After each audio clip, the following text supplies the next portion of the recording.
News read பண்ணும்போது முன்னாடி prepare ஆகுவோம் இல்லையா, இந்த மைக் மாட்டுறது இந்த மாதிரியான குட்டி விஷயங்கள் வந்து நேச்சராக இருக்கலாம் அப்படின்னு சொல்லிட்டு அதை நான் சும்மா எடுத்து போட்டேன். அது வந்து அவ்வளோ வைரலாக இருந்துச்சு. வயசுலேருந்தே நியூஸ் ரீடர் ஆகணுங்கிறது உங்களோட பேஷனா? ஆக்சுவலி அப்படிலாம் கிடையவே கிடையாது. நான் வந்து பார்த்தீங்கன்னா பிஏ இங்கிலீஷ் லிட்ரேச்சர். அதுக்குள்ள ஒரு பேப்பர் வந்து எலெக்டிவாக நம்ம செலக்ட் பண்ணுவோம் இல்லைங்களா, அதில் வந்து நான் செலக்ட் பண்ண பேப்பர் தான் ஜேர்னலிசம். அதில் ஒரு இன்ட்ரெஸ்ட் வந்து தான் ஆக்சுவலி வந்து ஸ்மூத்தாக எதுவுமே எனக்கு நடக்கல, இதுதான் உண்மை. காலேஜ் கம்ப்ளீட் பண்ணதுக்கப்புறமா எனக்கு வந்து பெய்ட் இன்டர்ன்ஷிப் வந்து ஒரு ஃபேமஸ் நெட்வொர்க்கில் வந்து ஒரு நியூஸ் சேனல் அங்கே எனக்கு கிடைச்சது. அதை நான் வந்து அந்த ஆப்பர்ச்சுனிட்டியை வந்து நான் யூஸ் பண்ணிக்கிட்டேன். ஃபர்ஸ்ட் டைம் நியூஸ் ரீடிங் நீங்கள் தான் பண்ண போகிறீங்க, ஸ்க்ரீன் முன்னாடி இருக்கும்போது எப்படி இருந்துச்சு அந்த ஃபீல்? அந்த ஃபீல் எப்படி இருந்துச்சு அப்படின்னா, எப்படி சொல்கிறது, அந்த 10th 12th ரிசல்ட் எல்லாம் வரும் தெரியும், அந்த ஒரு இந்த பொண்ணுக்கு தமிழ் வராது, இதை எப்படி போய் நியூஸ் வாசிக்கும் அப்படின்லாம் சொல்லி ஒரு சில குரூப்லாம் சொல்லிட்டு இருந்தது. அதனால நான் அங்கிருந்து எப்படி எனக்கு புரோக்கன் தமிழ் சொல்லலாம் அப்படின்னு சொல்லிட்டு அந்த ஒரு குட்டி, அந்த எப்படி சொல்கிறது, குட்டி வெறி சொல்லலாம். கண்டிப்பாக நான் வந்து ஆங்கராக தான் ஆவேன், அது நியூஸ் ரீடராக தான் ஆவேன்.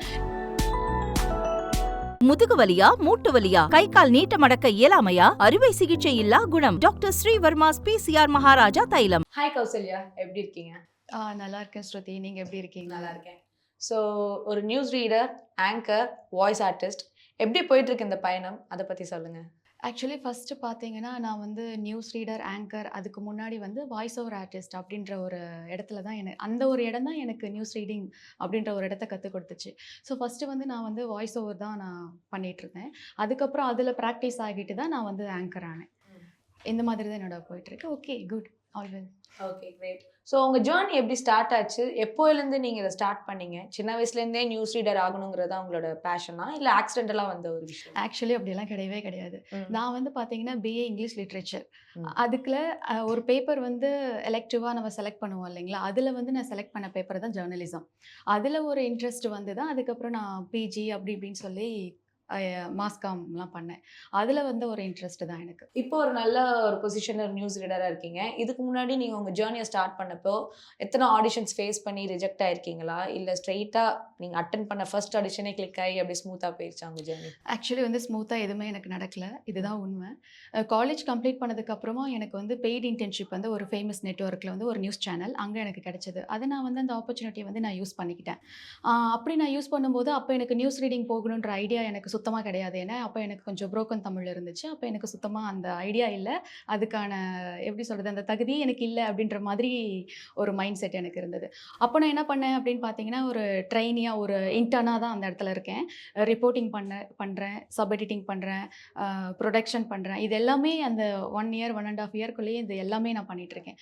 அதுக்கப்புறம் அங்கே இருக்கிற ஒரு எடிட்டர் சம்திங் சொல்லலாம், அவங்க தான் என்ன சொன்னாங்க அப்படின்னா, நீங்கள் நியூஸ் ரீடிங் ட்ரை பண்ணலாமே அப்படி சொன்னாங்க. அதுக்கப்புறம் நான் வந்து எனக்குள்ளேயே நான் வந்து ட்ரைன் பண்ணிக்கிட்டேன். ஃப்ரீ டைமில் வந்து ஸ்டூடியோ ஃப்ரீயாக இருக்கும்போது நான் பேக் ஸ்டூடியோவில் போயிட்டு அந்த ப்ராம்ப்டிங்லாம் படித்து பார்க்குறது, இந்த மாதிரியான நிறைய விஷயங்கள் வந்து நான் எனக்குள்ளேயே பண்ணிக்கிட்டேன். ஆனால் அந்த நெட்வொர்க்கில் எனக்கு வந்து அப்போ அந்த ஆப்பர்ச்சுனிட்டி வந்து கிடைக்கல. பிகாஸ் என்ன சொல்கிறது, இந்த பொண்ணுக்கு தமிழ் வராது, இதை எப்படி போய் நியூஸ் வாசிக்கும் அப்படின்லாம் சொல்லி ஒரு சில குரூப்லாம் சொல்லிட்டு இருந்தது. ஸோ அதை வந்து காரணம் காட்டி அந்த இடத்துலேருந்து நான் நானாக தான் வந்தேன். வெளியே வர வேண்டிய ஒரு சிச்சுவேஷனுக்கு இருந்தது. ஸோ அங்கே இருந்தால் நம்ம மேலே என்ன நியூஸ் ரீடர் ஆக முடியாது அப்படின்ற ஒரு பயம் எனக்கு இருந்தது. அதனால் நான் அங்கேருந்து வெளியே வந்துட்டேன். வெளியே வந்ததுக்கப்புறமா இன்னும் அதிகமாக நான் ட்ரைன் பண்ணிக்கிட்டேன். எப்படி எனக்கு வந்து தமிழ் வராது சொல்லலாம் அவங்க, எப்படி எனக்கு புரோக்கன் தமிழ் சொல்லலாம் அப்படின்னு சொல்லிட்டு அந்த ஒரு குட்டி, அந்த எப்படி சொல்கிறது, குட்டி வெறி சொல்லலாம். கண்டிப்பாக நான் வந்து ஆங்கராக தான் ஆவேன், அது நியூஸ் ரீடராக தான் ஆவேன், நியூஸ் ஃபீல்டில் தான் ஆவேன் அப்படின்ற மாதிரி இருந்துச்சு. அதுக்கப்புறம் நான் வெளியே வந்து ட்ரைன் பண்ணிக்கிட்டு அதுக்கப்புறம் எனக்கு ஒரு ஆப்பர்ச்சுனிட்டி கிடைச்ச இடம் தான் வந்து கலைஞர் டிவி. அவங்க தான் என்னை ஃபுல் ட்ரைன் பண்ணாங்க. அப்போ வந்து ஃபஸ்ட்டு ஒரு 1 மந்த் நான் வெறும் வாய்ஸ் ஓவர் மட்டுமே கொடுத்துட்டு இருந்தேன் நியூஸ்க்கு. அதுக்கப்புறமா தான் நான் வந்து ஆன் ஸ்க்ரீனில் வந்தேன். ஸோ அந்த கிரெடிட் வந்து அவங்களுக்கு தான் போகும். அதுக்கப்புறம் அங்கே எனக்கு வந்து என்னை ஃப்ரேமில் பார்த்துட்டு ரீடிங் எப்படி இருக்குது அப்படின்லாம் பார்த்துட்டு அங்கேருந்து எனக்கு பெரிய ஒரு ஆப்பர்ச்சுனிட்டி கிடைச்சிச்சு. அதுதான் என்ன அப்படின்னு பார்த்தா பாலிமர் டிவி. ஸோ அந்த மாதிரி தான் என் ஜர்னி போயிட்டுருக்கு. ஓகே. ஸோ ஆப்பர்ச்சுனிட்டிஸ் உங்களுக்கு மோஸ்ட்டாக அவங்களே உங்களை கூப்பிட்டு கொடுக்குற மாதிரி தான் உங்களுக்கு வந்திருக்கலாம் உங்கள் லைஃப்பில்?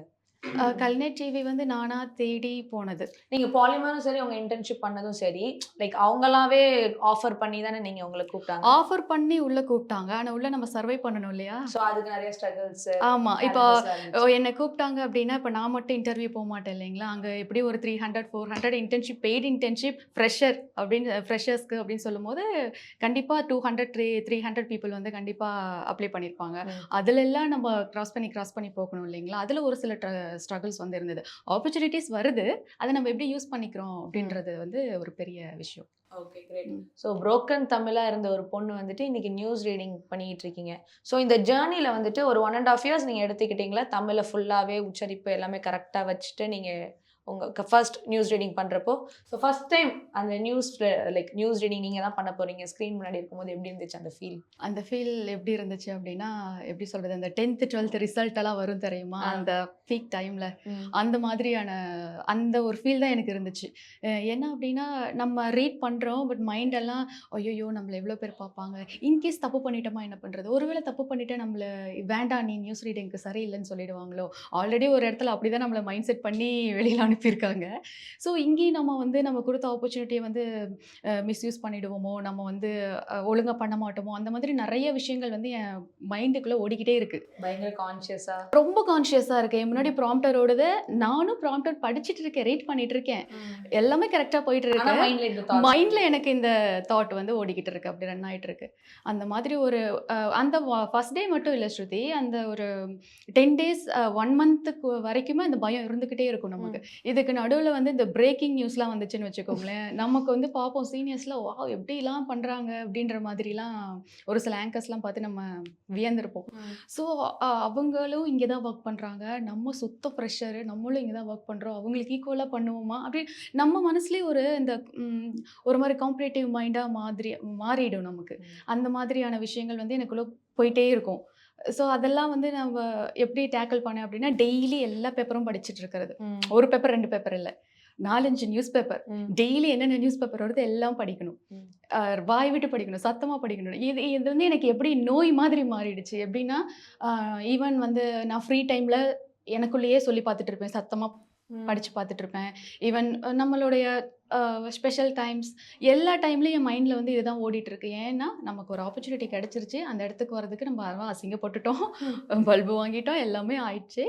ஒரு கிடைச்சிருக்கு. நம்ம அத கையில தக்க வச்சுக்கணும். ஸோ அதுக்கு வந்து நம்ம ப்ராக்டிஸ் பண்ணியே ஆகணும். நம்மள நம்பி ஒரு வாய்ப்பு குடுத்துருக்காங்கன்னும்போது, அவங்களுடைய நேமும் ஸ்பாயில் பண்ணிறக்கூடாது. அப்படின்ற விஷயம் எல்லாம் சேர்ந்து தான் அந்த ஒரு நியூஸ் ரீடர் அப்படின்ற ஒரு இடத்துக்கு போயிட்டுருக்கேன். இப்ப எனக்கு எல்லாம் தெரியுமான்னு கேட்டா கண்டிப்பா இல்ல. டே பை டே கத்துக்கிட்டு தான் இருக்கேன். நியூஸ் ஃபீல்ட பொறுத்தவரைக்கும் அப்படிதான். நமக்கு எல்லாமே தெரியும். நம்ம யாருமே சொல்ல முடியாது. ஈவன் நான் 50 இயர்ஸ் இங்க வொர்க் பண்ணியிருந்தா கூட எனக்கு எல்லாமே தெரியாது. டே பை டே நம்ம ஏதாவது ஒரு விஷயம் வந்து கத்துக்கிட்டு தான் இருப்போம். ஸோ இப்பவும் ஐ அம் லேர்னிங். Super, super. நீங்க இப்ப சொல்லும்போதே உங்களுக்கு நியூஸ் மேல இருக்கிற பேஷன், அந்த லைக் ஆங்கரிங், நியூஸ் ரீடிங் மேல இருக்கிற பேஷன் தெரியுது. ஓகே. ஸோ இத தவிர்த்து லைவ்லாம் நீங்க படிச்சுட்டு இருப்பீங்கல்ல. ஆமா. ஸோ அந்த டைம்ல சப்போஸ் நமக்குலாம் டங் ரோல் ஆகும். ம். ஸோ இப்ப நம்ம பேசிட்டு இருக்கும்போது டங் ரோல் ஆகுதுன்னா, ஒண்ணு சிரிச்சுருவோம், இல்ல வந்துட்டு கட் பண்ணிட்டு போயிரலாம். ஆனா லைவ்ல அப்படி இல்ல. நீங்க வந்துட்டு ஒண்ணு அத அப்படியே சமாளிச்சுட்டு அப்படியே நீங்க நெக்ஸ்ட் போயிடணும். ஸோ அந்த மாதிரி இருக்கும்போது டங் ரோல்லாம் வந்துச்சுன்னா எப்படி சமாளிப்பீங்க? அதுக்கு ஃபர்ஸ்ட்டு குட்டி விஷயம் இருக்கு ஸ்ருதி. என்ன விஷயம்னா, நம்ம வந்து ஒரு லைவ்ல போய் உட்கார்றோம் அப்படின்னா, நமக்கு எவ்வளோ வேணாலும் ப்ராப்ளம்ஸ் இருக்கலாம். ஆனா நம்ம வந்து கான்சன்ட்ரேட்டோட இருக்கணும். நம்ம ஒரு விஷயம் கான்சன்ட்ரேட்டோட இருந்தோமாவே நமக்கு அந்த இடத்துல எந்த தப்பும் நடக்காது. அதுலயும் ஒரு ட்ரபிள் இருக்கு. கான்சன்ட்ரேட்டா இருக்கணும்னு அது மண்டையில வரும். லைவ்ல என்ன போகுதுன்றது தெரியாது. ஸோ நம்ம வந்து இந்த ஒரு ஸ்டாண்டர்ட் எடுத்துக்கணும். ஓகே நம்ம போறோம். இப்போ 1 ஹவர் எனக்கு ஸ்லாட் குடுக்குறாங்க. 1 ஹவர் அதோட நியூஸ் அப்படின்னா, அந்த 1 ஹவர் என்னோடது. அந்த 1 ஹவர் அந்த ஸ்டுடியோலயோ, அந்த நியூஸ்லயோ என்ன நடந்தாலும் அதுக்கு நான் தான் பொறுப்பு. அப்படின்ற ஒரு குட்டி விஷயத்த வந்து நம்ம மைண்ட்ல வச்சுக்கணும். இதெல்லாம் என்னோட சீனியர்ஸ் எனக்கு சொல்லிக் கொடுத்தது. எனக்கு ஒண்ணும் தெரியாது. ஸோ அத நான் ஃபாலோ பண்றேன். இப்போ நம்ம அங்க போறோம் அப்படின்னா, நீங்க சொன்ன மாரி டங் ரோல் ஆகலாம். ஏன்னா நம்ம ஏஐ கிடையாது. நம்ம மனுஷங்க தான். ஸோ அப்படி வந்து நமக்கு வேர்ட்ஸ் அதாவது ஒரு பிராக்டிஸ்க்கு அப்புறம் நமக்கே தெரியும். ஒரு வேர்ட்ஸ் பார்க்கும்போதே, ஓகே இது என்ன ஜாயின் வேர்ட்ஸா இருக்குது. கண்டிப்பா அந்த இடத்துல ரோல் ஆகும். அப்ப அத எப்படி ஸ்ப்ளிட் பண்ணி படிக்கணும்னு பார்க்கணும். ஸ்ப்ளிட் பண்றது வெளியில இருக்கிற ஆட்களுக்கு தெரியக்கூடாது. பட் நம்ம மைண்ட்லயே அத ஸ்ப்ளிட் பண்ணிக்கணும்.